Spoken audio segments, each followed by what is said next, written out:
Bueno, esta mañana me parece que hemos disfrutado dialogando sobre las relaciones y, bueno, y entre otras cosas, la necesidad también de cuidarlas y de comprender que las relaciones existen más allá de la persona que tenemos delante, ¿no? Existe también esa relación que hay que cuidar. Y bueno, hemos podido escuchar también ideas muy valiosas de nuestros conferenciantes, del doctor Higinio Marín, entre otros. Y bueno, ha salido el tema de la intrínseca necesidad del cuidado desde el nacimiento hasta la muerte, algo que incluso la propia biología se encarga de recordarnos, como bien ha comentado el doctor Marín. Y acerca de las cifras, datos demográficos y demás, está claro que hay un gran margen de mejora y que también a nosotros nos toca tomar parte en este cambio y procurar, ¿no?, crear iniciativas precisamente para cambiar las estadísticas, ¿no? Nos recordaba también el señor Macarrón pues, que los ciudadanos podemos influir, no tenemos que esperar solamente a que personas que están en la política, ¿no?, activamente pues, hagan ese cambio, sino que cada uno de nosotros podemos empezar desde nuestro entorno y desde donde estamos. Bueno, esta tarde vamos a continuar con más filosofía, gracias a Dios, porque me parece que la filosofía nos ayuda muchísimo a despegarnos un poquito de lo concreto y a adquirir pues, la tercera dimensión que tanto necesitamos. Vamos a tener el placer de escuchar al doctor Francesc Torralba y al terminar inmediatamente vamos a hacer el turno de preguntas porque no puede quedarse hasta después, cosa que también le agradecemos que haya tenido la amabilidad de venir con el poco tiempo que tiene. Le va a presentar con mayor detalle la doctora Andrea Rodríguez, profesora de la Facultad de Humanidades y directora del Centro Interdisciplinar de Pensamiento de la UIC, que es el centro responsable del programa del Core Curriculum de UIC Barcelona. Gracias.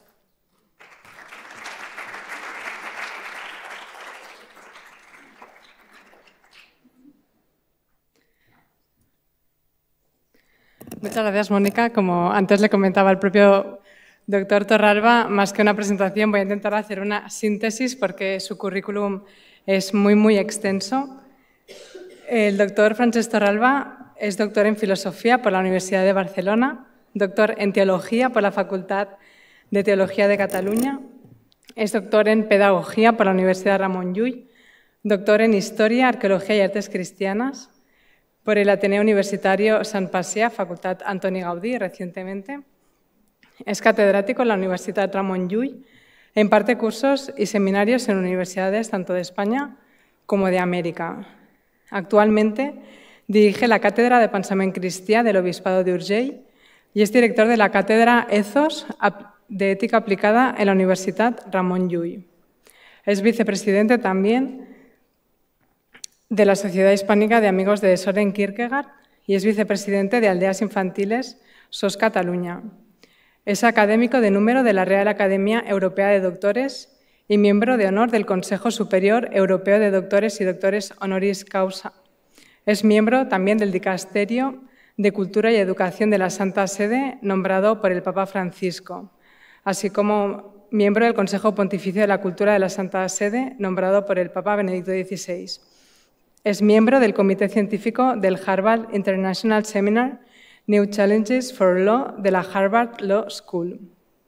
El profesor Torralba ha publicado más de 100 libros, de los que destaco Inteligencia Espiritual, El Sentido de la Vida, Un mar de emociones, Correr para pensar y sentir, Vivir en lo esencial y recientemente El poder de la biotecnología.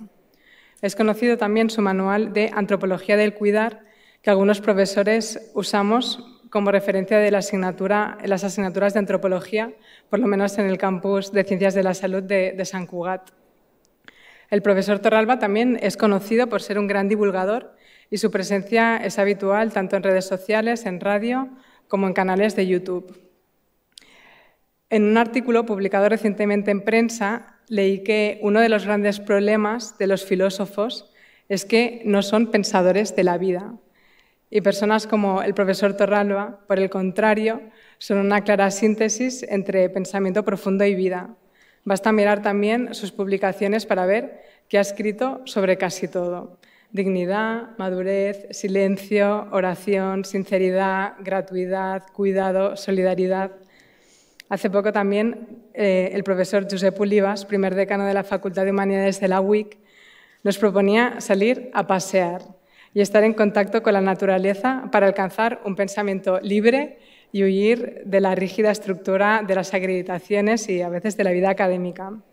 En este sentido, es conocida también la afición del doctor Torralba por correr e ir a la montaña. Tal vez por este motivo su pensamiento es libre y expansivo. Por último, simplemente digo que hace 4 días fue su cumpleaños. Es un dato que también he encontrado en Internet. Y cuando quiera, doctor Torralba, tiene la palabra.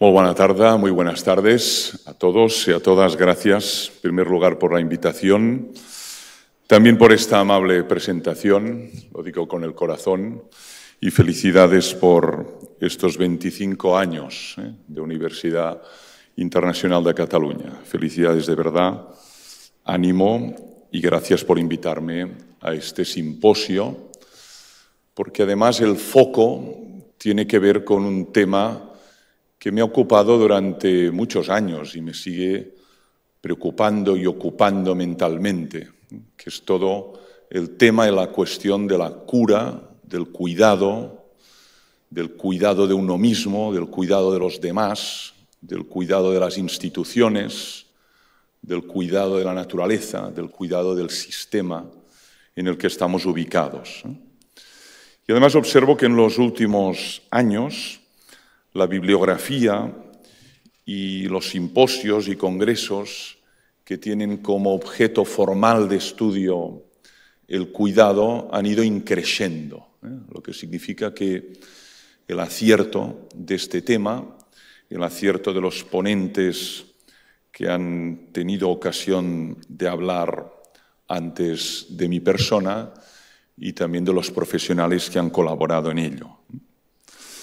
Claro, el foco está puesto en el liderazgo centrado en el cuidar.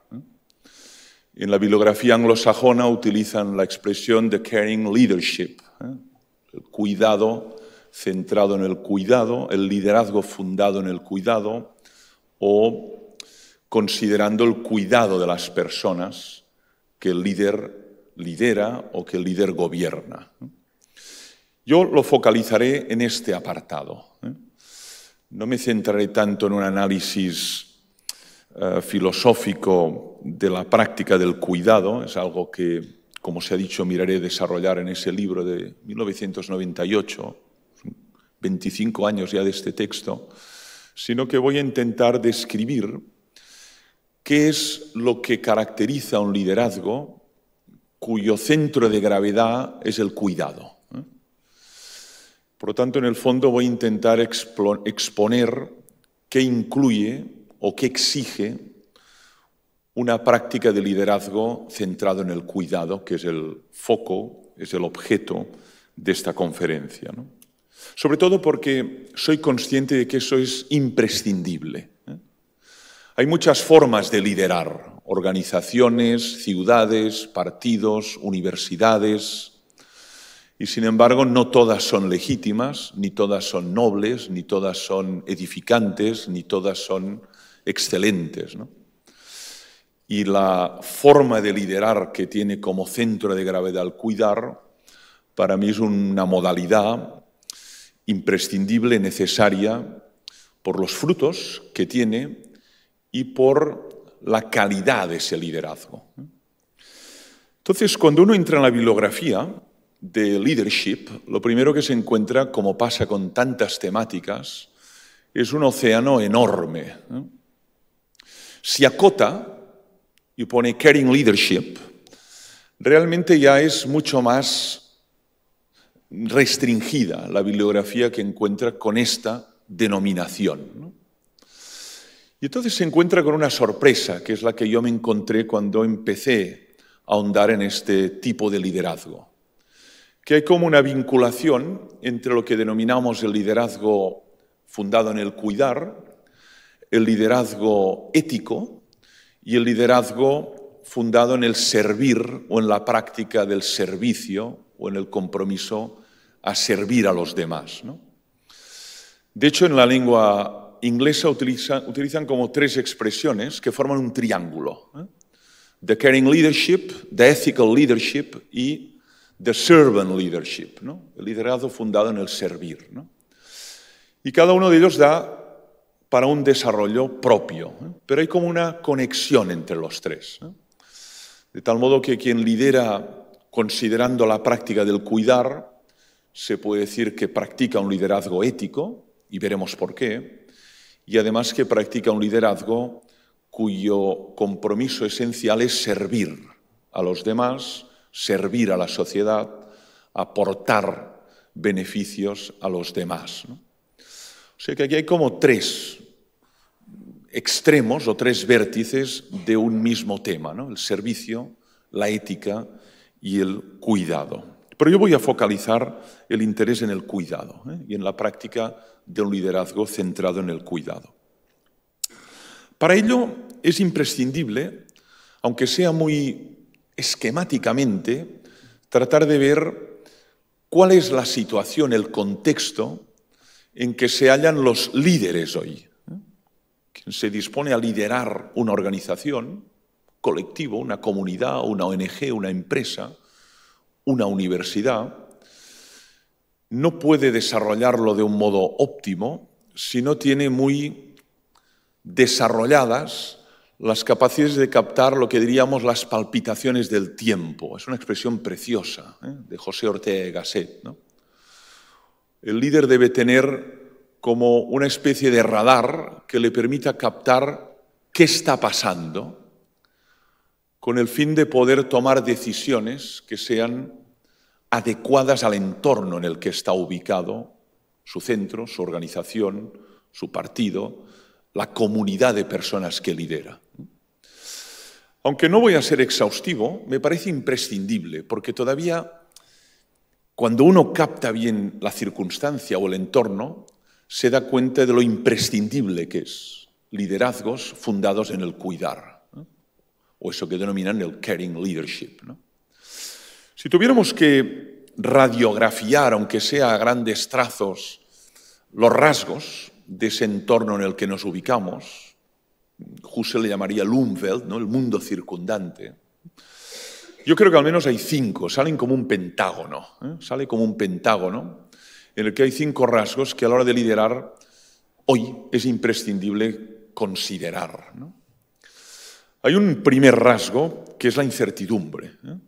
Es una de las palabras magmáticas, uno de los vocablos más utilizados cuando se trata de hacer un diagnóstico del tiempo que nos ha tocado vivir, ¿no? Claro, liderar en contextos de incertidumbre requiere de una gran capacidad de domesticación de la angustia, ¿eh? Porque cuando uno está en contextos de incertidumbre, lo que pasa es que no sabe a qué atenerse, ¿eh? De nuevo Ortega y Gasset, ¿no? Sabe lo que va a pasar, ¿eh? No sabe con lo que se va a encontrar. Y eso, cuando uno trata no solo de vivir él, sino de liderar un proyecto institucional, pues debe tener una gran capacidad de domesticación de esa angustia que emerge frente a la incertidumbre del futuro, y no del futuro lejano, sino del futuro inmediato, ¿eh? Máxime en contextos donde abundan las distopías ecológicas y emerge una forma de ansiedad que tiene como nombre la ecoansiedad o la ecoangustia, que es un término que aparece en muchos de los diagnósticos actuales, ¿no? Necesitamos líderes que sean capaces de autocuidarse, de cuidar de sí mismos y de cuidar de las personas que lideran para que esta incertidumbre no cale y paralice las acciones o paralice las voluntades de transformar el mundo, ¿no? Pero hay un primer rasgo, un primer vértice, que es la incertidumbre. Hoy lideramos organizaciones en contextos de enorme incertidumbre. No se trata de establecer ahora comparaciones con el pasado. Yo creo que la incertidumbre no es una novedad. Quizá la vivimos con mucho más impacto emocional, pero ¿alguna vez supimos lo que pasaría en el futuro, ¿no? O el futuro, por definición, siempre es incierto, ¿eh? Y abierto. Otra cosa es el pasado, pero el futuro como tal, quien tiene la capacidad de hacer predicciones certeras respecto a lo que va a acaecer en 5, 10, 20 años en Europa, en el mundo, nos equivocamos terriblemente en muchas perspectivas que hicimos, terriblemente. Hay un segundo rasgo que es importante considerar a la hora de plantear el liderazgo hoy, que es la volatilidad de los sistemas, la volatilidad de los valores, la volatilidad de los mercados. Es otra de las grandes palabras que se utilizan para describir este presente en el que tratamos de liderar organizaciones, corporaciones. De hecho, volatilidad me parece que es una expresión todavía mucho más adecuada que mundo líquido. Ya es adecuado el diagnóstico de Bauman, pero yo creo que todavía es más adecuado hablar de mundo gaseoso o mundo volátil, dada la impermanencia o la inconsistencia o la fragilidad de las realidades con las que las tenemos que haber, ¿no? Hay muchos ejemplos de eso, ¿no?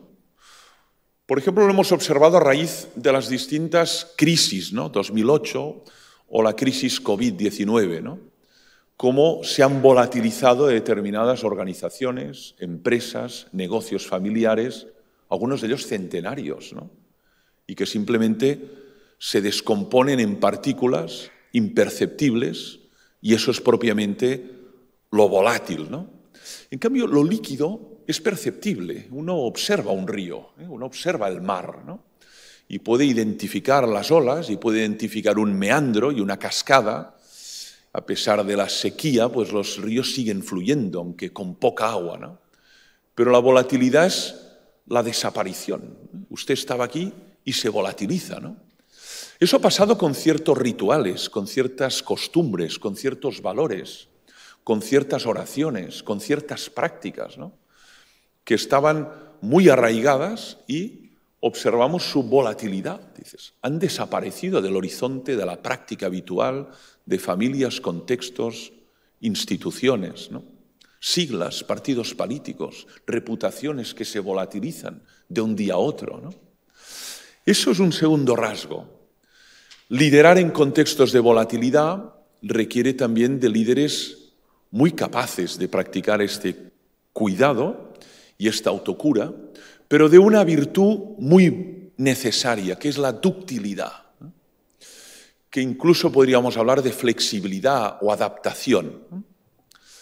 Digamos que la rigidez es incompatible con la volatilidad, porque requiere de gran capacidad de adaptación a entornos muy móviles y muy cambiantes, tecnológicamente, políticamente, socialmente, sanitariamente. Lo vimos con la pandemia.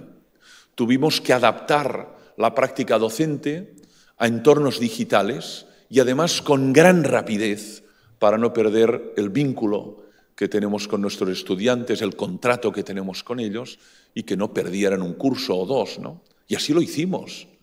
Sin embargo, no fue lo mismo realmente. Pero las organizaciones que no tengan esa capacidad de ductilidad o de adaptación difícilmente pueden sobrevivir en contextos tan sumamente cambiantes, ¿no? Donde lo que permanece es el cambio, aunque la frase sea muy paradójica, ¿no? Pero lo que permanece es el cambio. Por lo tanto, un cuidado de la persona es indispensable para poder desarrollar esas funciones en contextos tan sumamente volátiles. Hay una tercera palabra que acostumbra a aparecer en los diagnósticos del mundo en el que estamos ubicados, que es la palabra interdependencia, ¿no? Red, interdependencia, interconexión. Aprecio especialmente a la palabra interdependencia. Aparece en la primera parte de Laudato Si, Papa Francisco, ¿no? La idea de que todo está en red y en conexión y lo que ocurre muy lejos acaba afectando muy cerca. Y lo que ocurre muy cerca acaba teniendo efectos muy lejos. De tal modo que hay como una especie de gran retahíla de causa-efecto que al final el mundo se ha hecho pequeño, el mundo se ha comprimido, de tal modo que el líder debe estar muy atento a lo que ocurre lejos, porque al fin y al cabo afectará en su práctica cotidiana y en su cuenta de resultados y en el mercado y en los alumnos si se trata de una institución educativa, ¿no? Eso es realmente importante. Significa que el mundo concebido como feudos aislados y autosuficientes simplemente es un mundo que ha desaparecido, ¿no? La interconexión, la permeabilidad, para bien o para mal, es una realidad que percibimos, ¿no? Eso lo vemos especialmente en los flujos económicos, lo vemos especialmente en la crisis medioambiental, lo vemos especialmente en la crisis social a nivel global, y el que lidera debe ser consciente que no puede ser ajeno a lo que ocurre, no solo en su entorno inmediato, sino muy lejano. Al final nos acaba afectando la crisis de los mercados en el sudeste asiático, ¿no? Y alguien dirá, ¿pero cómo es posible? Y un macroeconomista lo explicará por una secuencia de causa-efecto que al final acaba afectando el precio del pescado que uno compra en el mercado central de qué sé yo qué ciudad de España, ¿no? Y lo explicará, cómo acaba afectando a la matrícula o acaba afectando al consumo de agua o al consumo de energía, ¿no? Hiper o interdependencia, ¿no? Hay otro rasgo, que es el penúltimo que quiero subrayar, es una selección esquemática, que es la hiperaceleración.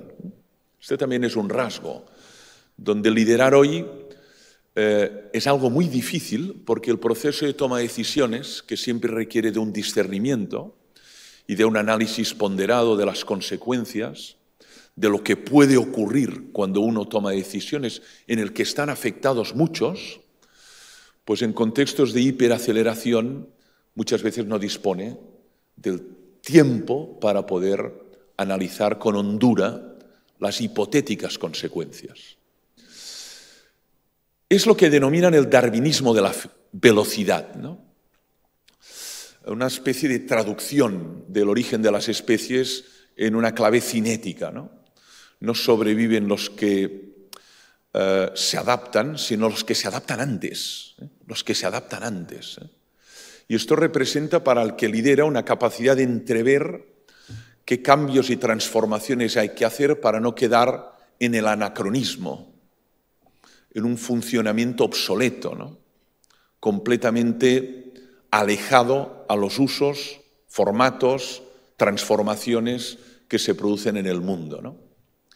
De hecho, la velocidad se convierte en una especie de tiranía en muchos casos, que dificulta los procesos de liderazgo y que genera nuevas formas de discriminación que tienen que ver con discriminación respecto a la lentitud, ¿no? No se tolera al lento, al que se maneja lentamente, al que se mueve lentamente, al que desarrolla las funciones con lentitud, ¿no? Hay una sacralización de la velocidad y especialmente de la aceleración, ¿no? Eso naturalmente genera ansiedad y genera en muchos casos un mundo desbocado, como diría Anthony Giddens, ¿no? Un mundo desbocado donde hay procesos que necesariamente requieren de lentitud, ¿no? Y el problema es discernir qué procesos se pueden desarrollar aceleradamente y siguen teniendo calidad y rigor y excelencia, y qué procesos, como el proceso de educar, por ejemplo, o de cuidar a una persona, o de conversar, requieren de un intercambio de logoi, ¿no? Y eso no se puede hacer como en un tuit o como en un mensaje en Instagram, ¿no? Eso requiere de escucha, de argumentación, de sutileza, de construcción de frases, de subordinadas, de imágenes, con tal que uno pueda conversar, ¿no? Un arte que requiere de lentitud, ¿no?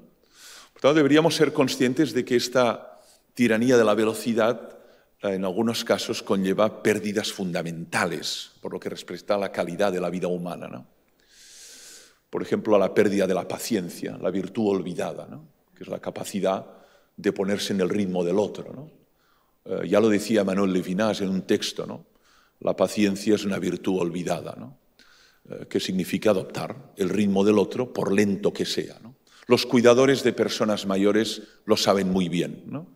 y las personas que cuidan a grupos vulnerables cuyo manejo es lento en distintos momentos y áreas, pues saben que si no hay esta capacidad de sincronía con ese ritmo, no pueden cuidar bien. Es imposible cuidar bien a este tipo de colectivos porque se les exige una rapidez que no pueden desarrollar.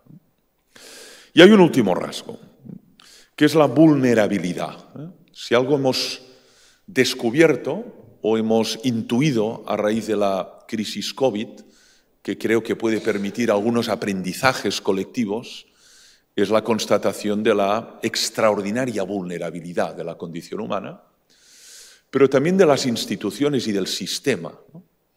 Y, por supuesto, de la naturaleza, ¿no? La vulnerabilidad, ¿no? Tampoco es una novedad, ¿eh? La antropología filosófica, no solo un autor, sino una urdimbre de autores ha subrayado este rasgo fundamental de la condición humana, ¿no? Ha utilizado términos muy distintos, que ahora no voy a diseccionar. Algunos autores hablan de vulnerabilidad, como Emmanuel Levinas, pero otros hablan de fragilidad. De hecho, es la nomenclatura que utiliza el Papa Francisco, cultura de la fragilidad o fragilidad, ¿no?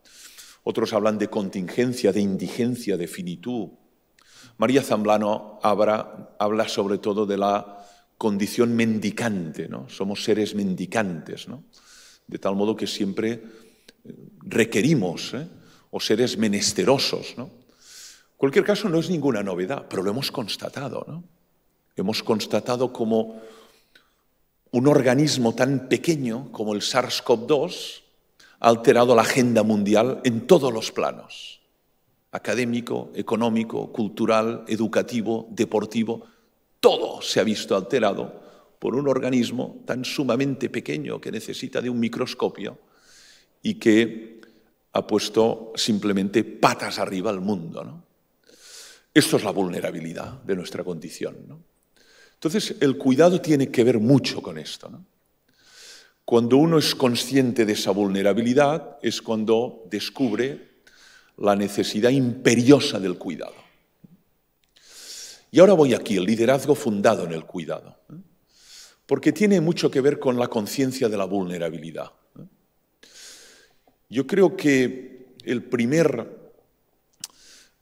rasgo para desarrollar este liderazgo es el darse cuenta, el percatarse de la condición vulnerable del líder, de las personas que lidera, de la institución que lidera, del mundo en el que vivimos, ¿no? Todo puede dejar de ser, esto sería la constatación de la vulnerabilidad, o todo puede ser herido, ¿no? Hay heridas tangibles, hay heridas intangibles, ¿de acuerdo? Hay heridas reversibles, irreversibles, heridas emocionales. La taxonomía de la herida es enorme, pero en cualquier caso, liderar hoy y liderar bien tiene que ver con tener conciencia que las personas se rompen, ¿eh? Las personas no rompemos, ¿no? Y precisamente cuidar es una práctica de anticipación y prevención de estas rupturas, de estas escisiones, ¿no? Pongo un ejemplo muy claro, ¿no? De nuevo cito a Giddens, ¿no? El turbocapitalismo, expresión de Giddens, o el tecnocapitalismo, genera muchas víctimas, ¿no? Genera muchas víctimas, ¿no? Muchas rupturas, ¿no? Muchas personas rotas, ¿no? Esta hiperaceleración genera muchas víctimas, ¿no? Los ritmos excesivos, ¿no? Hablaríamos de una hibris o desmesura de producción y de consumo, rompen muchas personas, ¿no? Que tienen que apearse, ¿no? O que son objeto de cuidados específicos a nivel psicológico, a nivel psiquiátrico, o simplemente consumidores voraces de fármacos, ¿no? Quien lo ha descrito muy bien es Byung-Chul Han, ¿eh? Tiene esta particularidad en estos opúsculos, como saben ustedes, tan pequeños, pero tan intensos, de describir la necesidad del cuidado en una sociedad que él califica de cansada, o la sociedad del cansancio, fruto de estos ritmos excesivos, ¿no? Entonces, claro, yo creo que alguien que lidera y que lidera considerando el cuidado como eje clave, debe ser capaz de, por un lado, generar dinámicas que no lleven a la ruptura o a la destrucción de personas, ¿no? Destrucción física, destrucción mental, destrucción emocional, ¿no? La autocura, esto que denominan en el mundo anglosajón de self-caring, ¿no? El cuidado del otro, ¿no? The caring of the others, ¿no? El cuidado de los demás, ¿no? ¿Y eso cómo se practica? ¿Y eso cómo se desarrolla en la práctica, ¿no? Vamos a verlo, ¿no? Aquí, para mí, la fuente de inspiración de la práctica del cuidado y poder aclarar mínimamente de qué estamos hablando es Ser y tiempo de Heidegger.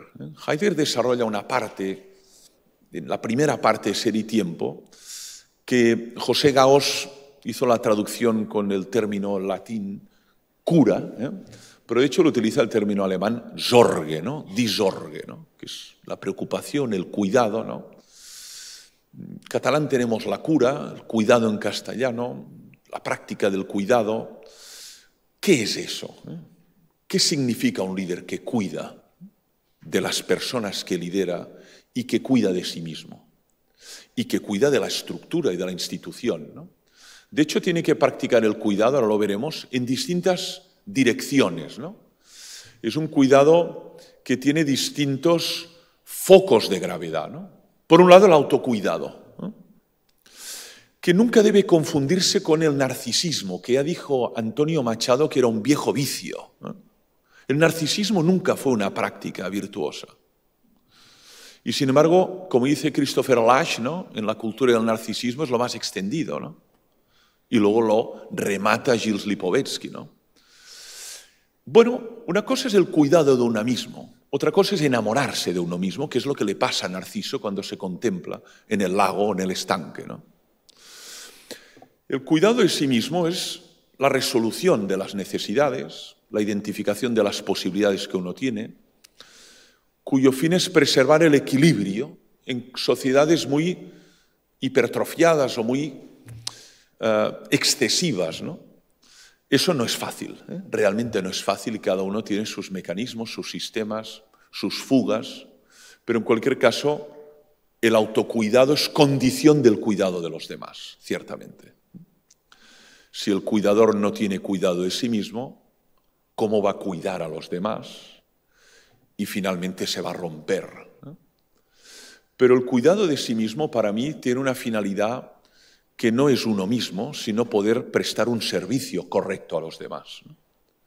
Y por eso abarca desde la dimensión física a la dimensión espiritual de la persona, ¿no? Para mí el autocuidado incluye la dimensión naturalmente física, pero también emocional, también social y por supuesto también la dimensión espiritual, ¿eh? El cuidado espiritual o la cura espiritual de uno mismo, ¿no? Que habrá distintas formas, modalidades, desde la oración a la meditación, a la lectura de textos sagrados o simplemente a la práctica del silencio, ¿no? Aquí habrá distintos focos y caminos posibles, ¿no? Pero es imprescindible.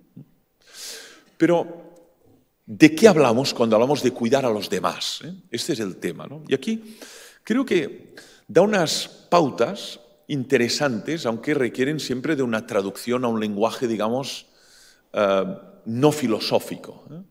La jerga lingüística heideggeriana es tan críptica, tan sumamente hermética, que se presta a distintas interpretaciones, lógico, y además a distintas hermenéuticas, a veces entre ellas opuestas radicalmente, ¿no? Pero para mí, cuando decimos cuidar de los demás, tiene que ver, en primer lugar, con una actitud de no indiferencia, ¿no? Donde hay indiferencia no hay cuidado. Papa Francisco habla abundantemente de la globalización de la indiferencia, de la pandemia de la indiferencia, como una especie de mal endémico en nuestra sociedad. Esto me ha interesado siempre mucho, ¿no? Porque donde hay cuidado hay deferencia, hay apertura al otro, ¿no? El otro cuenta, el otro te importa. Su estado anímico, su familia, su entorno, su situación vital, el otro cuenta, el otro importa, el otro es alguien, ¿no? Donde hay indiferencia no hay cuidado. Y además los seres humanos necesitamos el reconocimiento, aquello de Axel Honneth, ¿no? Necesitamos que alguien cuente con nosotros, ¿no? Y el líder debe practicar ese reconocimiento, ¿no? La gratitud por un servicio prestado, ¿no? Es una forma de reconocimiento a la labor hecha por un colaborador, ¿no? Por lo tanto, en primer lugar, la práctica del cuidado de los demás tiene que ver con no ser indiferente. Y tristemente hay liderazgos despóticos o liderazgos tiránicos donde el otro no cuenta o solo cuenta como un objeto instrumental, ¿no? Un objeto utilitario que una vez usado es olvidado en el pantano del olvido, ¿no? Nunca se supo más de esta persona. Luego el cuidado tampoco es anular al otro, ¿no? Hay formas de cuidado que son invasivas o ingerentes, de tal modo que hay tal preocupación por el otro que el otro queda como anulado, queda como desintegrado, ¿eh? Porque hay una actitud de proteccionismo o de paternalismo excesivo que el otro queda como, de algún modo, anegado o aniquilado detrás de esa sombra, ¿no? Por lo tanto, hay la indiferencia extremo, hay la anulación del otro por invasión, ¿no? Eso se da a veces, ¿eh? Yo lo observo en algunas formas de cuidado intrafamiliar, ¿no? Donde dices, aquí este cuidado no deja crecer al otro y no deja que se equivoque y que aprenda de su fracaso y que aprenda de la contrariedad y que desarrolle su autonomía y que desarrolle sus propias capacidades y potencias en el lenguaje de Aristóteles, ¿no? Porque usted le anula totalmente, ¿no? Tiene temor y temblor de decir algo que discrepe, ¿no? Y por tanto hay una anulación del otro, una desintegración de ese yo. Hay líderes que anulan. La sombra es tan larga, tan negra, tan pronunciada, que anulan. Y entonces no reconocen las semillas de valor, las potencias que hay en ese equipo, en ese entorno, ¿no? Porque hay una especie de eclipse total de los demás, ¿no? Eso no es cuidar, ¿eh? Eso no es cuidar. Eso es anular, ¿eh? Eso es anular o ingerirse, ¿no? He dicho que no es la indiferencia y he dicho que no es anular. Entonces, ¿qué es, no? Tiene que ver con el verbo velar, ¿no? Vetllar, diríamos en catalán, ¿no? Es decir, el que cuida, vela por el otro. Está pendiente del otro. Lo que pasa es que está pendiente de un modo que el otro no se da cuenta de un modo explícito, ¿no? Cuidas del niño, cuidas de tu hijo, pero no estás encima, ¿no? De tal modo que exige una cierta discreción, ¿no? Un estar atento, pero no una negación de su autonomía o de su capacidad. Eso es realmente lo difícil en el liderazgo fundado en el cuidado, ¿no?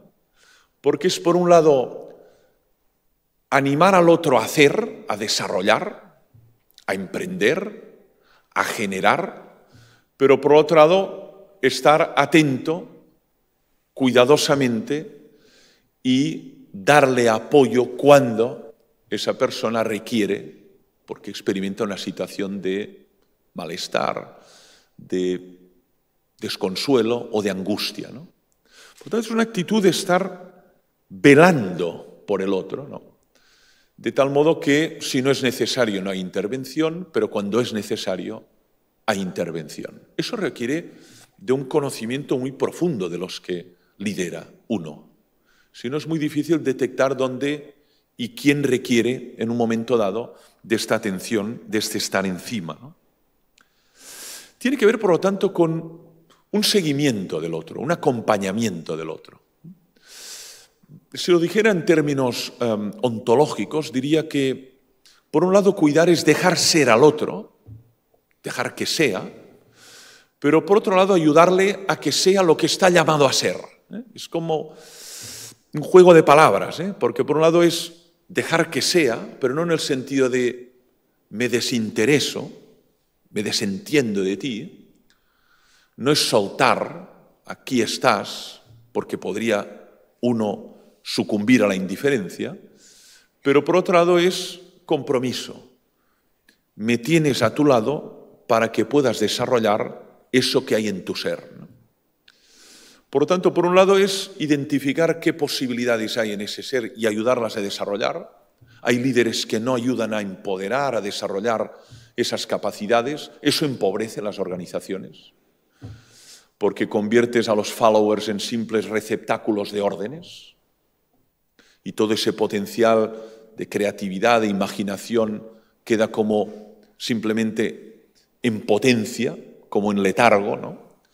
Pero por otro lado, también hay la otra situación, ¿no? Es decir, voy a tratar de ayudarte a desarrollar, pero no me voy a desentender cuando haya crisis o situaciones difíciles que generalmente hay cuando uno trata de desarrollar un proyecto.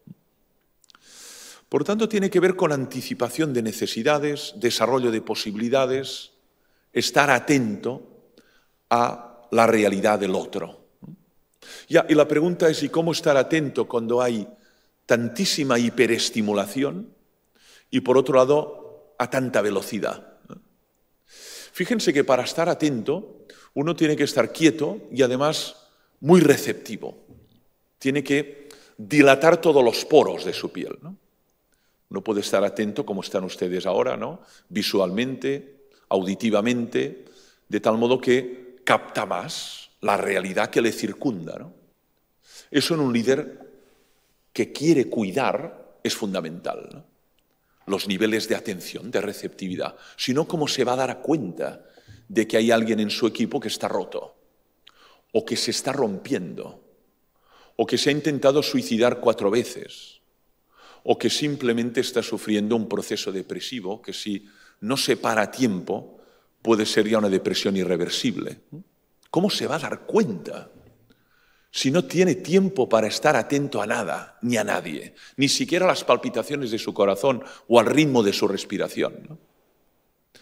Por eso no es extraño la abundancia de seminarios, la abundancia de ejercitantes que tratan de desarrollar esta práctica que denominan de la atención plena o de la receptividad, y en ámbitos precisamente de organizaciones, empresas, ¿no? Porque ¿cómo vas a cuidar de los demás si no sabes lo que los demás sufren o padecen, ¿no? Porque no estás atento, ¿no? A los que lideramos cursos o lideramos aulas, eso también nos incumbe. Porque al final pasa, ¿no? Dices, pero nadie se dio cuenta que esta estudiante estaba en este proceso. Nadie se dio cuenta. Usted que la tiene delante todas las semanas, desde el mes de septiembre hasta el mes de junio, nadie se dio cuenta de que estaba en este proceso de sufrimiento, de angustia o de ideaciones suicidas. Qué poca atención, ¿no? Qué incapacidad de atender a ese rostro, a esa palabra, ¿no? Por tanto, para mí un liderazgo fundado en el cuidar requiere de como conditio sine qua non, la práctica de esta atención, ¿no? Que es lo que permite luego responder, y es lo que permite actuar, y es lo que permite introducir elementos para curar, cuidar, mitigar, consolar, potenciar. Todos esos verbos vienen después, pero si no hay atención. Ahora la pregunta clave cuya respuesta no tengo es, ¿acaso es posible atención en contextos de hiperaceleración? Esta es la pregunta, ¿no? Ustedes pueden estar atentos al paisaje cuando van con el AVE a 300 kilómetros por hora por los monegros, ¿no? O están atentos cuando dicen, no, ahora estoy delante de esta flor, ¿no? Como el maestro Eckhart, y ahora no voy a ver ni a mirar nada más que esta flor, ¿no? Entonces, finalmente, la flor habla, ¿no? Y uno está atento a lo que tiene a su alrededor. Pero cuando además de velocidad hay una hiperestimulación audiovisual a través de los dispositivos tecnológicos, iPads, móviles que tenemos, ¿cómo voy a estar atento ni siquiera de mis hijos o de mi esposa, ¿no? Dada la dispersión mental y emocional fruto de los enormes dispositivos que manejamos diariamente o nos manejan a nosotros, ¿no? Último punto. Yo creo que este cuidado del liderazgo, o liderazgo fundado en el cuidar, como digo, se practica en distintas direcciones, ¿no? La primera es el autocuidado, ¿no? El líder tiene que ser consciente de que debe cuidar de sí. Y tiene que cuidar de sí integralmente, ¿no? Y tiene que cuidar de sí precisamente para cuidar de los demás, para desarrollar la misión, el propósito de la organización, la comunidad, la colectividad que está sirviendo, si no, no servirá bien. Luego tiene que cuidar de los demás que son corresponsables de alcanzar esa misión. Solo no podrá. Por lo tanto, debe cuidar a su equipo, ¿no? ¿Cómo lo cuida, no? ¿De qué manera? ¿No? Y he indicado algunas pautas, ¿no? Pero en cualquier caso es imprescindible, ¿eh? Y además, cuidando a ese equipo, no solo hay un elemento valioso, sino que fidelizas ese equipo y ese equipo se estabiliza, ¿no? En cambio, cuando no lo cuidas, se rompen y tienes que sustituir uno tras otro y empezar de nuevo la cultura de la organización, los valores corporativos, quiénes somos, porque esa persona simplemente se ha volatilizado, ¿eh? Se ha roto. Pero hay que cuidar dos elementos más que concluyo, ¿no? Hay que cuidar la institución. Las instituciones también son vulnerables, son frágiles, ¿no? Y eso tiene que ver con todo lo que es institucional, ¿no? Tiene que ver con sus valores corporativos, tiene que ver con su misión, tiene que ver con las estructuras materiales, tiene que ver con las relaciones de esta institución, tiene que ver con la tecnología, tiene que ver con todos estos elementos, ¿no? De hecho, uno puede cuidarse mucho a sí mismo, puede cuidar al equipo, pero la institución como tal, para que permanezca, para que subsista, tiene que ser cuidada, ¿no? O sea, nada subsiste per se. Salvo Dios, nada subsiste per se, ¿no? Subsistimos si somos cuidados, ¿no? Y si no cuidas un jardín, al cabo de 2 meses, ¿qué te encuentras? Una jungla, ¿eh? Y sin embargo, si el jardinero está diariamente o semanalmente revisando las plantas, el agua, las raíces, dices, caray, este jardín, ¿no? Esto es un jardín japonés, qué maravilla, qué exactitud. O un jardín noucentista, ¿no? Madre mía, ¿no? Ya, pero es que eso está muy cuidado, ¿eh? Hay alguien que está aquí constantemente vigilando, ¿no? Las instituciones es lo mismo, ¿no? Por lo tanto, la dejadez, el abandono, lleva a la destrucción institucional, a la desinstitucionalización, ¿no? Y eso puede aplicarse a instituciones públicas, privadas, educativas, escolares, deportivas, religiosas, ¿no? El cuidado tiene que aplicarse también, además de las personas, a las instituciones, ¿no? Y finalmente el cuidado tiene un último plano, que es el más macro, ¿no? Que es el plano oikos, el plano casa común, el plano naturaleza, biodiversidad, ¿no? Y es el último, pero es el fundamental, ¿no? Porque si no hay eso, lo demás se funde, ¿eh? Es decir, nosotros, si no hay oxígeno, si no hay agua, si no hay condiciones para desarrollar la vida humana, entonces no hay instituciones, ni hay propósitos, ni hay valores corporativos, ni hay nada, ¿eh? Por tanto, esta idea del ecocuidado o del cuidado medioambiental no es una moda pasajera. Y lo interesante es que muchas organizaciones lo están integrando bajo expresiones como sostenibilidad medioambiental o ecosostenibilidad, que son palabras que han entrado especialmente en el ámbito empresarial, ¿no? Y en algunas empresas, además, con gran seriedad y gran rigor, ¿no? Porque tomamos conciencia que solo vamos a seguir siendo si en el entorno se dan las condiciones para poder vivir dignamente en él, ¿no? Y si esas condiciones no se dan, esa institución se va a extinguir y las personas que trabajan en ella también, ¿no? Entonces, estos escenarios distópicos que aparecen tan habitualmente, ¿no? En entornos televisivos, en entornos audiovisuales, ¿no? Pueden generar aquello que Hans Jonas dice una heurística del miedo, ¿no? Y el miedo es paralizante y el miedo no es una emoción, digamos, precisamente deseada, ¿no? Pero salvando estas prosas o estos relatos, no cabe duda de que un líder que tiene el cuidado como centro no puede olvidar esta dimensión, ¿no? Y tiene que preguntarse qué hacemos como institución para, por un lado, paliar los efectos dramáticos y catastróficos del cambio climático, qué hacemos para mejorar la biodiversidad, qué hacemos ahora para que las generaciones futuras puedan vivir dignamente sobre el planeta Tierra, ¿no? Y esa es una pregunta que no es baladí, ni es irrelevante, ni es, digamos, exagerada, ¿no?, o hipertrófica, sino que es una pregunta, imprescindible en alguien que lidera hoy y que lidera pensando en el cuidado, ¿no? El cuidado de uno mismo, el cuidado de los demás, el cuidado de las instituciones y el cuidado del mundo en el que estas instituciones se desarrollan, cobran vida y desarrollan sus funciones, ¿no? Por eso concluyo diciendo, realmente, el cuidado se puede pensar de múltiples formas, ¿no? Pero cuando hablamos de liderazgo fundado en el cuidado, hablamos no de una práctica que es un lujo o una opción, ¿no? Para mí es imprescindible para el futuro, ¿no? Por lo tanto, no es dentro del abanico de formas de liderar, se contempla el caring leadership. No se contempla como una opción, es imprescindible para cuidar las personas, cuidar las instituciones y cuidar el mundo en el que estamos ubicados. Muchas gracias por la atención. Gracias.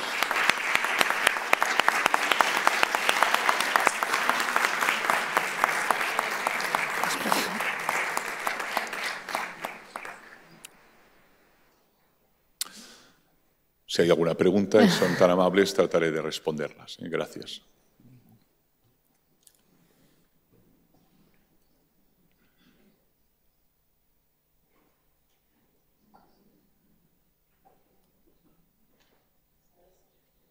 Aquí parece que hay una, ¿eh?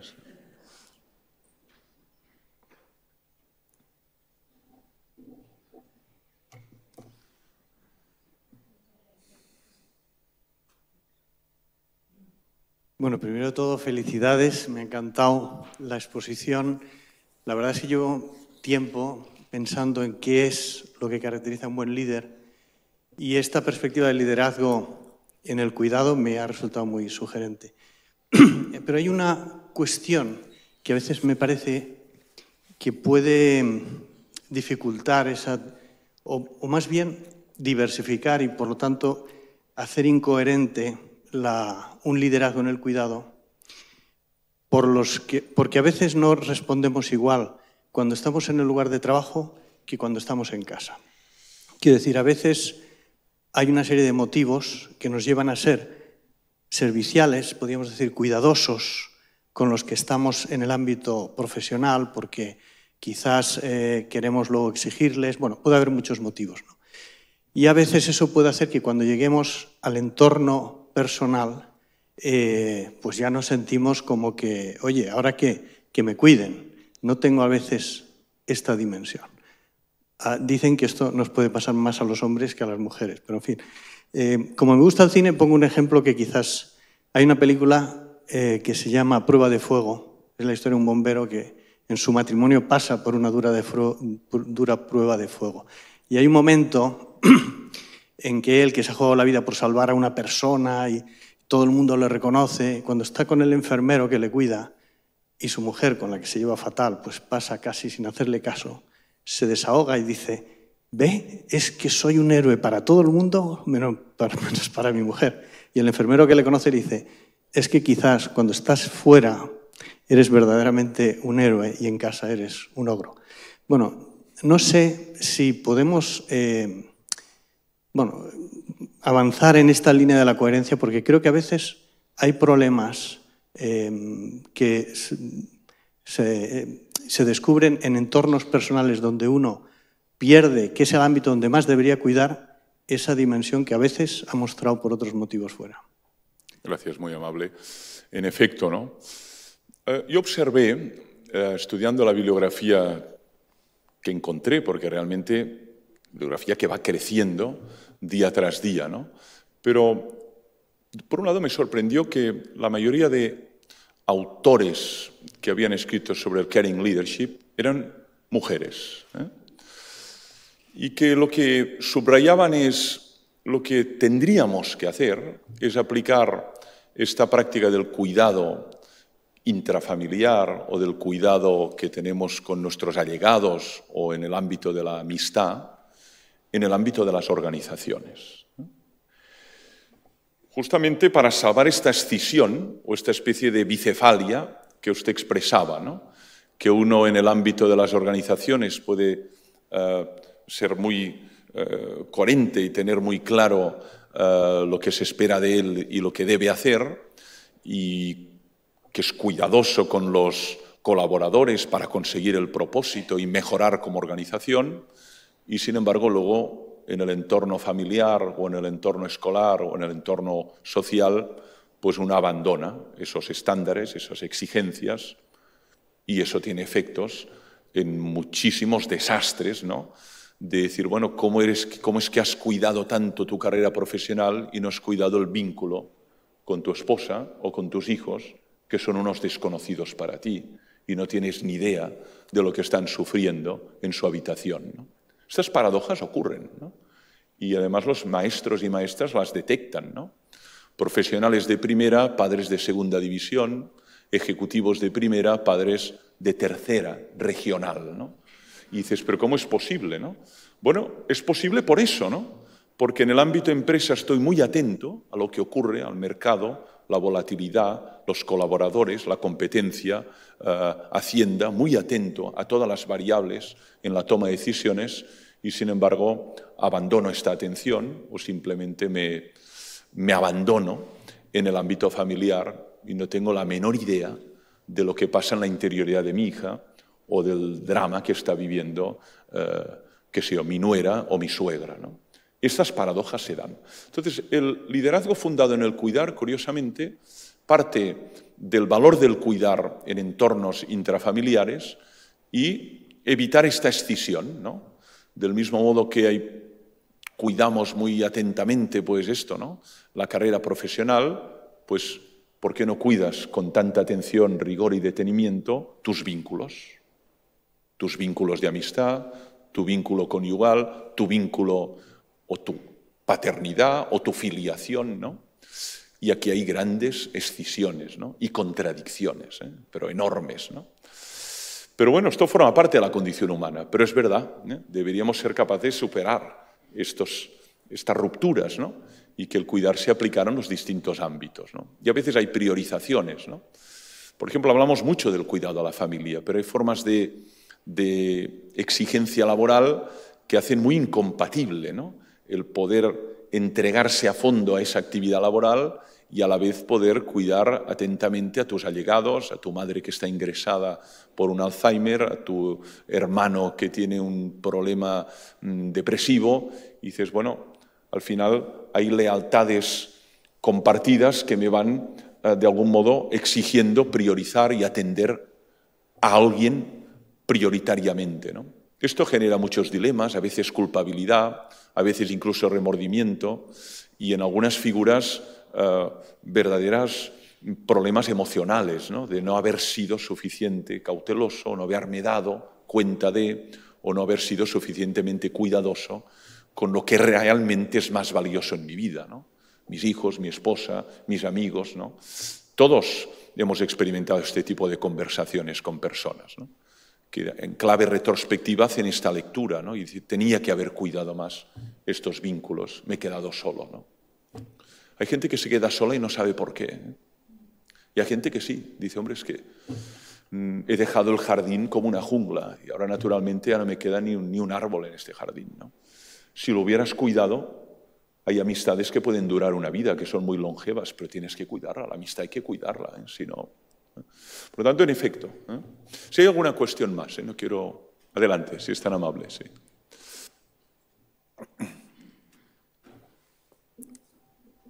Hola, muchas gracias. Me llamo José María Guardiola y soy profesor aquí en la UIC, doy clases en bioética. Y le voy a explicar algo que me pasó en la primera clase con estudiantes de tercero de medicina, gente muy buena, que realmente han entrado en medicina, gente con ganas de servir a los demás, de liderar ese cuidado. Les pasó un Kahoot el primer día, esto les entretiene mucho, es muy divertido. ¿Has hecho medicina por vocación? 90% he hecho medicina por vocación, nos queremos lo de la vocación. Segundo, ¿te das cuenta que probablemente esta carrera de largo recorrido, 6 años, el MIR, etcétera, te va a exigir fomentar toda una serie de valores? Te va a costar mucho más que quizá la media, ya solo sea por una cuestión de tiempo o por la perspectiva social que la gente va a esperar en ti. Por supuesto que me doy cuenta, la inmensa mayoría. Y la tercera pregunta, en una concatenación de preguntas. ¿Y tú estás dispuesto a formarte en este tipo de valores para poder responder a esas exigencias que la sociedad? Y yo me quedé muy frustrado porque la respuesta fue no. No quiero poner ese incremento porque ese incremento me va a pasar factura. Y es un poco lo que vemos quizá con las nuevas generaciones. No quiero ser ni cenizo, ni peyorativo, ni verlo todo negro, pero me quedé un poco frustrado, como queriendo decir esa experiencia del cuidado, de esa donación, como queriendo decir, yo voy a llegar hasta a cubrir el límite, pero quizá ese incremento que se me exige no lo voy a hacer. No sé qué experiencia tiene usted o qué podría comentar sobre este asunto. Sí, gracias por la observación que yo también comparto. No enseño en medicina, pero enseño en otras facultades también dedicadas a la ayuda de las personas, ¿no? Lo que denominamos the helping professions, ¿no? Las profesiones de ayuda, ¿no? Psicología, que ustedes también tienen aquí, ¿no? Y, en efecto, a veces uno se encuentra con estas respuestas que le dejan perplejo o estupefacto, ¿no? Es decir, pero bueno, ¿qué tipo de valores van a sustentar a este profesional para que realmente sea excelente en su praxis, ¿no? Ustedes lo tienen muy asumido en esta universidad y en otras también, ¿no? Que además de la competencia científico-técnica es imprescindible la competencia ética, ¿no? El saber tratar, el saber cuidar, el saber hablar, el saber tratar temas difíciles o incluso comunicar noticias que no gusta a uno comunicar, pero debe comunicar y debe comunicar bien, ¿eh? Y debe comunicar bien, ¿eh? Esto tiene que ver con valores, amabilidad, prudencia, humildad, discreción, justicia, compasión, empatía. Uno puede describir pues, una especie de constelación de valores, ¿no?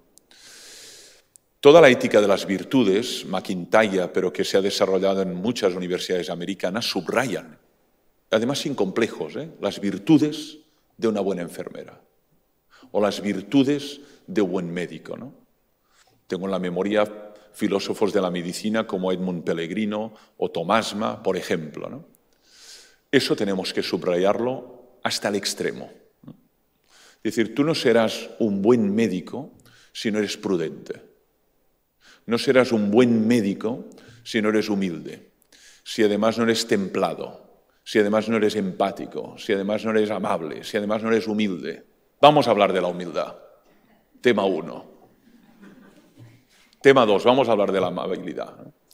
No lo podemos dar por supuesto, todo eso, no lo podemos dar por supuesto. Y incluso en perfiles académicamente excelentes, como pasa con los estudiantes de medicina, no solo en la UIC, sino en otras universidades, perfiles académicamente muy exigentes y con grandes calificaciones en las pruebas de acceso a la universidad, no podemos dar por supuesto que esos valores están ahí. Por lo tanto, este tipo de formación es imprescindible para hablar de profesionales competentes, además de científico técnicamente hablando, con competencia ética. Y esto vale para un psicólogo, para una maestra, para un enfermero, para un médico, naturalmente para otras profesiones, ¿no? Pero las profesiones de ayuda es imprescindible, ¿eh? Y a veces no lo tienen en la mente. Sin embargo, luego se dan cuenta, decir, bueno, es que observo que hay que aguantar mucho a enfermos que no son precisamente agradables o a familias que son muy impertinentes y hay que tener mucha capacidad de prudencia y de templanza y hay que ser muy justo para no caer en discriminaciones y si no, no eres un buen médico. Olvídate de ser un médico excelente si no practicas todo eso. Más elementos. ¿Había alguna pregunta más? Gracias. Muchas gracias. Yo quería hacerle también un comentario por poner el acento en una cosa que también ha dicho y por si nos podría decir algo al respecto. Ha hablado de la hiperestimulación, ¿no? Cómo estar atentos, cómo cuidar con la hiperestimulación. Y yo también me venía a la cabeza como otros elementos de Byung-Chul Han cuando habla de la hiperexigencia. Ha comentado algo ahora, ¿no? Pero tenemos que ser perfectos, ¿no? Y además tener virtudes y Y hay un punto de cómo vamos a cuidar de los otros y primero tenemos que estar como tan desarrollados y tan preocupados también como a veces en nosotros mismos, pero se nos impone un poco a veces la carga del perfeccionismo, ¿no? Sí. Entonces, yo pensaba, es muy difícil para empezar, no te estás cuidando bien, ¿no? Entonces, si pudiera desarrollar un poco más eso, gracias. Sí, gracias a ti. El tema de la dispersión yo creo que es un rasgo muy característico, ¿no? Lo observamos en el aula, lo observan en los institutos, lo observamos en nuestros entornos familiares, ¿no? Los padres del desierto, que tienen esos apotegmas tan interesantes, que son como máximas lapidarias, ¿no? Muy breves, pero que tocan, digamos, el fondo de la persona, ¿no? Dice la dispersión, un padre del desierto dice, la dispersión es el origen de todos los males. Imagínate, ¿no? Todos los males vienen de la dispersión, ¿no? Que es el famoso multitasking, ¿no? Que es un verdadero fraude, ¿no? No se puede hacer bien todo a la vez, ¿no? Para hacer algo bien uno tiene que dedicarse mucho, ¿no? No hay más, ¿eh? Tocar el piano bien requiere de mucha dedicación, ¿eh? Escribir bien requiere de mucha dedicación, ¿no? O finalmente, pues, qué sé yo, ¿no? Sin dedicación no es posible ejercer correctamente ningún arte, ¿no?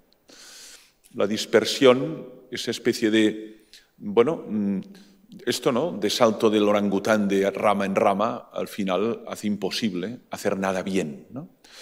Pero por otro lado es verdad que vivimos en un universo muy eróticamente estimulado por una cantidad de estímulos mucho más potente que en cualquier otro tiempo, ¿no? Estímulos que son permanentemente 24 horas, 7 días a la semana, ¿no? ¿Cómo se va a concentrar esa persona? ¿De qué manera? ¿Cómo va a poder aislarse de eso? ¿Cómo va a poder pensar qué proyecto de vida quiere desarrollar, ¿no? ¿Cómo va a poder meditar un texto, ¿no? Un aforismo, ¿no? Una parábola del Evangelio, ¿no? ¿Cómo va a poder contemplar una escultura, ¿no? O quedar embelesado, qué sé yo, frente a un cuadro de René Magritte, ¿no? Imposible, ¿no? La dispersión es el origen de todos los males. Y yo creo que es un mal muy endémico. Lo veo en el ámbito educativo especialmente, ¿no? Ustedes son un público culto, elegante y además atento, pero los profesores lo sabemos muy bien, ¿no?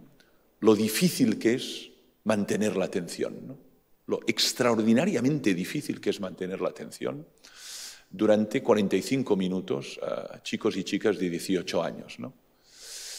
Terriblemente difícil, ¿no? Aunque uno fuera un orador como Demóstenes o San Agustín, ¿no? Dices, bueno, aunque fuera un orador como Cicerón, ¿no? Dice, pero ¿cómo voy a hacerlo, no? Porque hay tantísimas seducciones mientras uno va discurriendo sobre Platón o sobre Wittgenstein que dices, ¿cómo voy a combatir en el mismo momento con Shakira, con Rosalía, con Gerard Piqué, ¿no? ¿Cómo voy a hacerlo, no? Porque el aula es permeable, ¿no? El aula es una burbuja permeable, completamente permeable, ¿no? Y están tan lejos, ¿no? ¿En qué metaverso están mientras usted está explicando algo, ¿no? ¿Dónde están, no? Como líneas paralelas que se cruzan al infinito, ¿no? Entonces, si no hay punto de intersección, no hay educación, ¿no? Y esta es la gran tarea hoy, ¿no? Combatir la dispersión, ¿no? Y por otro lado, el tema de la perfección. Aquí el gran libro es el de Michael Sandel, Contra la perfección. Ensayo exquisito, ¿no? Del profesor de Harvard, el que llaman el Sócrates de Harvard, ¿no? Porque realmente cuando habla convoca allí 800 personas y además tiene un estilo muy socrático, dialógico, ¿no? Y trata cuestiones de gran envergadura, pero en diálogo con sus auditores, ¿no? O sus oyentes, ¿no? En efecto, hay el complejo de la perfección y el complejo del perfeccionismo, que nos lleva muchas veces a la insolidaridad, al hermetismo, a la vida centrada en el yo, lo que el Papa Francisco denomina la autorreferencialidad, ¿no? Y la perfección está fuera del alcance de la condición humana. Somos imperfectos, somos vulnerables, ¿no? Tenemos que aspirar a la excelencia, pero la obsesión por la perfección te puede hacer muy insolidario, ¿no? Y muy inhumano, ¿no? Por lo tanto, es verdad, esta aspiración puede tener como consecuencia el olvido de los demás, ¿no? O el olvido de las relaciones más cercanas, ¿no? Es una obsesión, es una idolatría, ¿eh? Una cosa es el deseo de mejora, es muy humano, es lógico. Otra cosa es el perfeccionismo, ¿eh? Que te hace enormemente no autoexigente solo, sino además enormemente insolidario con los demás, ¿no? Este libro no tiene desperdicio, Contra la perfección, de Michael Sandel, tal y como suena, algunos lo conocen, otros igual no, y lo tienen en lengua castellana. Más elementos, si hay alguno más.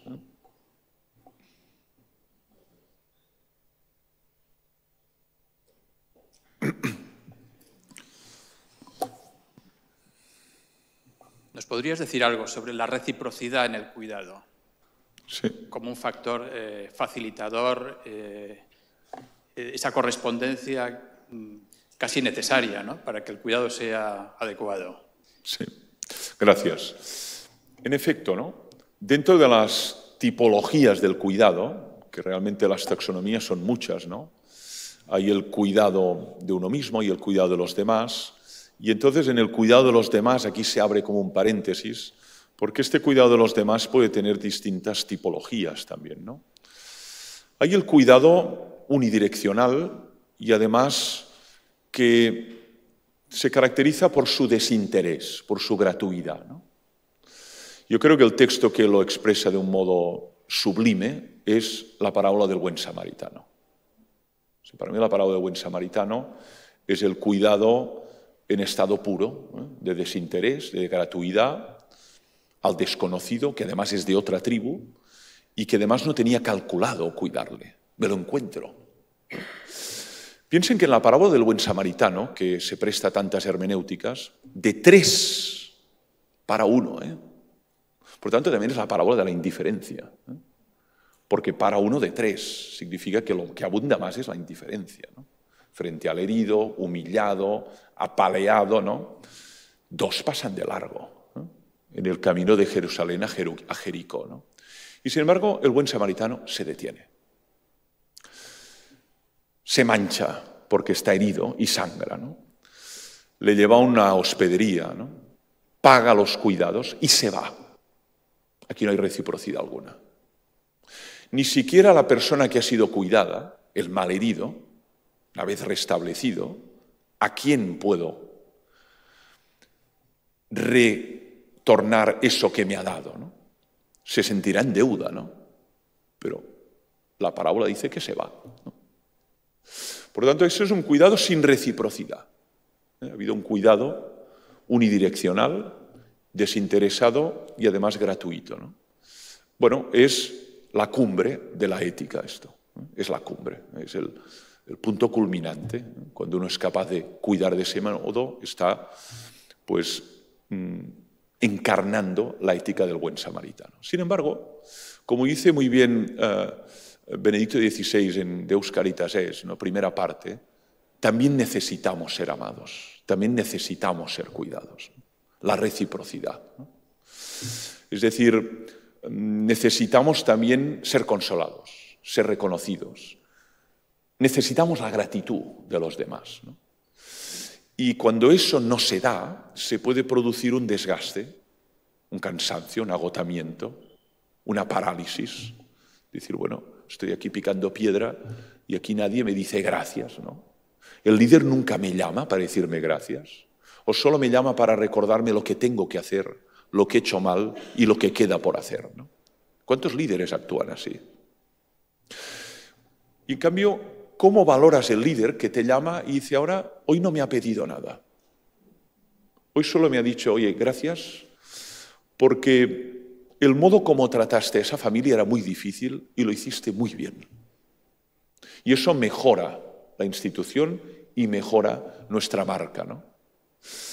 Yo siempre considero que la corrección y la crítica tiene que ser en el ámbito de la privacidad, pero el elogio y la gratitud en el ámbito público, porque eso a esa persona la realza y le da como, le da como fuerza espiritual y fuerza moral para seguir y proseguir en su tarea, ¿no? Muchos líderes se olvidan totalmente de la práctica de la gratitud. Solo exigen, exigen, exigen, exigen, exigen. Y cuando se rompe, lo sustituyo por otro. Y sigo con la misma dinámica. Exigir, exigir, exigir, ¿no? Y sin embargo, para mantener los equipos, para mantener la cohesión, para mantener la comunidad, para mantener la fidelidad a lo largo del tiempo, aunque solo sea por interés egocéntrico, tienes que practicar la gratitud. De vez en cuando. Porque sin ellos no podrías alcanzar los objetivos que como organización te has propuesto, ¿no? Y eso hay que reconocerlo. Termino esta respuesta. Fíjense en algunos deportistas que acaban su carrera profesional, ¿no? Utilizan los grandes deportistas el primera persona del plural, nosotros, ¿no? Eso no lo he conseguido yo. Lo he conseguido gracias a una secuencia de personas, empezando por mi madre cuando me acompañaba a los campos de fútbol y yo tenía 5 años, hasta el entrenador que me vio o hasta el club que me fichó, ¿no? Y por supuesto mi esposa o mis hijos o mi marido, ¿no? Eso es gratitud, ¿no? Significa, he alcanzado este grado de excelencia en el tenis, en el fútbol, en el atletismo, pero gracias a la concurrencia de muchas personas que han hecho posible esto, ¿no? Eso falta mucho en las organizaciones. Y eso genera personas que se van con amargura, que se van con resentimiento. Dejé 30 años de mi vida allí. Nunca recibí una gratitud, ¿no? Y eso es muy simbólico y muy ritual, ¿eh? No hablo de compensación económica, que también puede darse, no es excluyente, pero hablo de rituales de gratitud, de prácticas de gratitud pública respecto a un profesor que se ha dejado la piel en las aulas o una enfermera que se ha dejado la piel en una planta de UCI para mejorar la calidad de vida de los enfermos y de las familias, ¿no? Esta gratitud es indispensable. No la practicamos. Muchos no la tienen ni en el vocabulario cuando salen de facultades de administración y dirección de empresas. Tienes que agradecer a los demás lo que hacen para que la institución funcione, ¿no? Y eso es reciprocidad, ¿eh? Porque la necesitamos. Ahora, el buen samaritano actúa, nadie le agradece nada y la pregunta es, ¿lo volverá a hacer cuando se encuentre a otro malherido? ¿Volverá a actuar de esta manera o se cansará? El humano se cansa. El buen samaritano, que es el alter ego de Cristo, dice igual, no se cansa de dar incondicionalmente, ¿no? Nosotros necesitamos la compensación, ¿eh? Necesitamos la gratitud, la reciprocidad, ¿eh? Esto es muy humano. Una cuestión más, ¿eh? No quiero cansarles. Aquí. Sí, endavant. Andavant. Se ha hablado de liderazgo, cuidado. Lo que no se ha hablado es de responsabilidad del líder, porque supongo que está como sobreentendida. Me gustaría, si puede comentar este aspecto dentro del plano de la amistad. Responsabilidad, liderazgo y cuidado dentro de la amistad. Sí. Yo creo que cuando hablamos de amistad, para mí al menos el referente es Aristóteles, ¿eh? Ética Nicómaco, capítulos 7 y 8, ¿no? Y luego Cicerón, ¿eh? Pero para captar bien de qué estamos hablando, ¿no? Filia, amiciti en Cicerón, porque también es un concepto que se presta a todo tipo de banalizaciones, ¿no? Como pasa con amor, como pasa con dignidad y especialmente con una palabra, que es felicidad, ¿eh? Si hay una palabra maltratada, yo diría casi, ninguneada, escupida, es la palabra felicidad, ¿no? Cada 20 segundos se publica en el mundo un libro con el texto o el título Happiness, ¿eh? Cada 20 segundos, ¿no? Esto significa hasta qué punto somos desgraciados, ¿no? Que compramos libros para saber cómo ser felices, ¿no? Porque si lo fuéramos, compraríamos este tipo de libros, ¿no? Uno compra lo que no sabe, lo que no tiene, ¿no? Pero voy a amistad, ¿no? La amistad requiere de un cuidado recíproco, en efecto, ¿eh? Dice Aristóteles que es una relación de mutua benevolencia, ¿eh? Mutua benevolencia, mutua, ¿eh? El amor de caridad no es mutuo, ¿eh? El buen samaritano no se hace amigo, ¿eh?, del malherido, no construyen una amistad, ¿eh? Se entrega, le da el cuidado, paga este restablecimiento y se va, pero no establece una relación de amistad, ¿eh? En la amistad hay mutua benevolencia. Significa yo quiero tu bien, tú quieres mi bien, por eso te voy a decir cosas que los demás no te dirán, porque no quieren tu bien, ¿no? Pero yo sí. Y por eso a veces te diré cosas que te van a desagradar, pero te las diré con discreción y en la privacidad. Los que te halagan nunca te las dirán, porque buscan algo de ti, es la amistad útil o instrumental que dice Aristóteles en la Ética Nicómaco, ¿no? Entonces, para mí la amistad es una práctica de cuidado mutuo. Y uno puede valorar la calidad de sus amistades con este ítem, ¿no? Y puede valorarse a sí mismo como amigo preguntando, bueno, pero yo ¿cómo cuido de mis amigos, ¿no? Pregunto cómo están, pregunto qué les pasa, pregunto cómo fue la operación, qué le pasó, cómo le fue la oposición, o simplemente me desentiendo, ¿no? O él pregunta alguna vez cómo estoy, ¿no? Se preocupa alguna vez por la situación que vivo. Cuando hay eso, mutuamente, hay amistad. Lo que pasa es que nunca es simétrica en estado puro, ¿eh? Hay asimetrías, ¿no? Como pasa en la vida conyugal, ¿no? O como pasa con tantos colegas, ¿no? Que a veces uno observa que cuida mucho más del otro que no en el otro sentido, ¿no? Pero para que haya amistad tiene que haber relación de mutuo cuidado, ¿no? Y de un cuidado además integral, ¿no? No solo me preocupa pues, que estás perdiendo pesos, sino que me preocupa que hace días que veo que estás muy triste, ¿eh? Aquella película, ¿no? Bonjour tristesse, ¿no? Buenos días tristeza, estás muy triste, ¿no? Cada día te veo muy triste, ¿no? ¿Qué te está pasando, ¿no? Por lo tanto, aquí hay un cuidado ya de la dimensión emocional, ¿no? Observo que tienes verdaderos problemas de sentido, ¿no? Observo que estás cada vez más en un terreno de nihilismo y de vacío, ¿no? ¿Qué te pasa, no? ¿Has perdido la motivación de vivir, no? ¿Tenemos estas conversaciones alguna vez con nuestros amigos, no? ¿O nos limitamos a hablar de lo más estúpido e irrelevante, ¿no? Muchas veces el tema de conversación son las vidas ajenas, ¿no? Dices, bueno, pero tú y yo hemos quedado para hablar de Shakira, tú. ¿Qué nos interesa, Shakira, tú y a mí? Tú? Vamos a hablar de lo que realmente nos afecta, ¿no? ¿Cómo está tu padre? ¿Cómo está tu madre? ¿Cómo estás tú? ¿Cómo va tu trabajo, ¿no? ¿En qué puedo ayudarte, ¿no? Por eso la palabra amistad, tristemente, está tan banalizada que a todos llamamos amigos, ¿no? 500 amigos, 1000. Usted no tiene nadie. Usted no tiene a nadie, ¿no? ¿Qué es tener un amigo? Esto es interesante tratarlo también en un aula, en primer curso, ¿no? Y deshaces muchos tópicos, y muchas visiones estereotipadas de lo que es la amistad, ¿no? Y te permite ir al clásico, que siempre dice verdades como templos, ¿no? A pesar de haber nacido en el siglo IV antes de Cristo, ¿no? Como es el caso de Aristóteles. ¿Hay alguna cuestión más, alguna observación? El diálogo es muy rico. Adelante.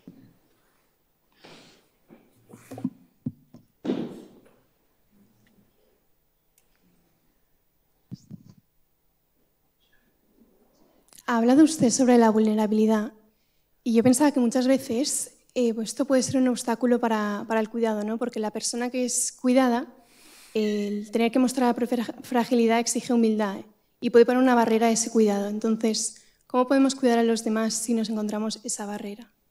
Muchas gracias. Sí, gracias a ti. Porque en efecto, ¿no?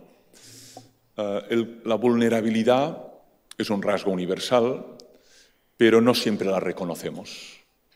Hay quien la esconde como si fuera una cripta, ¿no? Hay personas que sufren mucho, pero no lo expresan.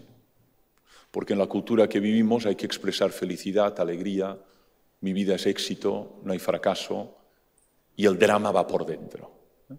Entonces, claro, ¿cómo poder cuidar a alguien que oculta esa vulnerabilidad o que, de algún modo, corta cualquier epifanía de esa vulnerabilidad, ¿no? Y la apariencia, ¿no? Digamos, la exterioridad y la puesta en escena es justamente lo contrario, ¿no? Eso es muy delicado, ¿eh? Eso es muy delicado porque si no hay un intersticio o una especie de rendija que permita entrever esa vulnerabilidad y el otro tener la humildad de reconocerla, es que no puedo, es que no salgo, es que necesito, entonces es imposible, ¿no? Esa práctica del cuidado, ¿no? Y a veces es por prepotencia, por orgullo, por soberbia, primer pecado capital, ¿no? Que no quiero reconocer esa vulnerabilidad, ¿no? Los demás sí, yo no. Los demás enferman, yo no. Los demás fracasan, yo no. Los demás mueren, yo no. Los demás experimentan crisis, yo no. ¿Cómo que no? ¿Cómo que no? Yo no puedo exhibir eso, ¿no?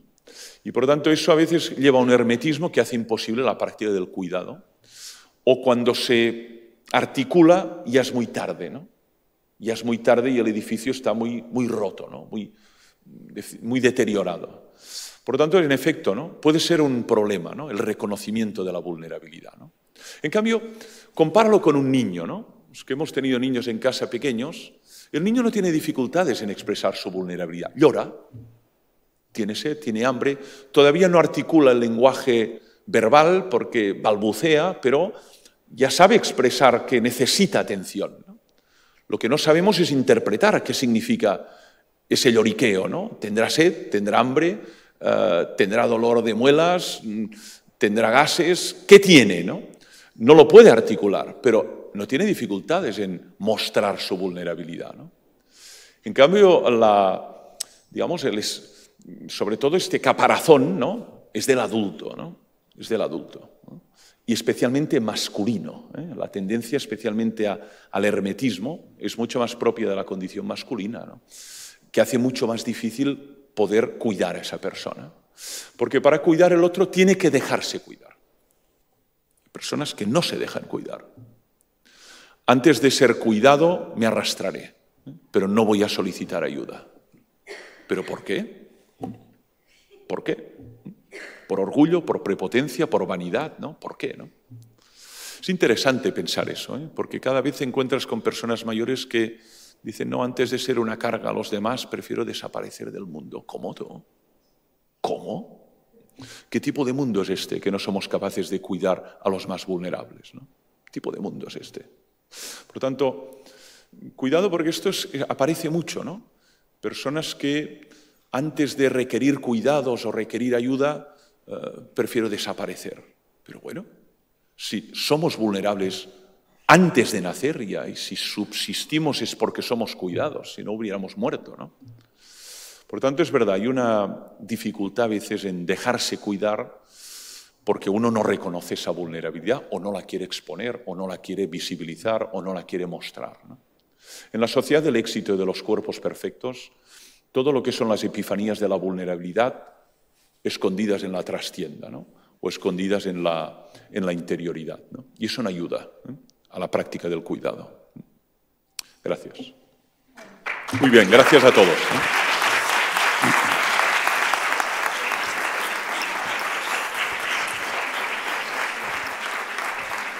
Bueno, muchísimas gracias, doctor Torralba, por la exposición y por las preguntas y el diálogo.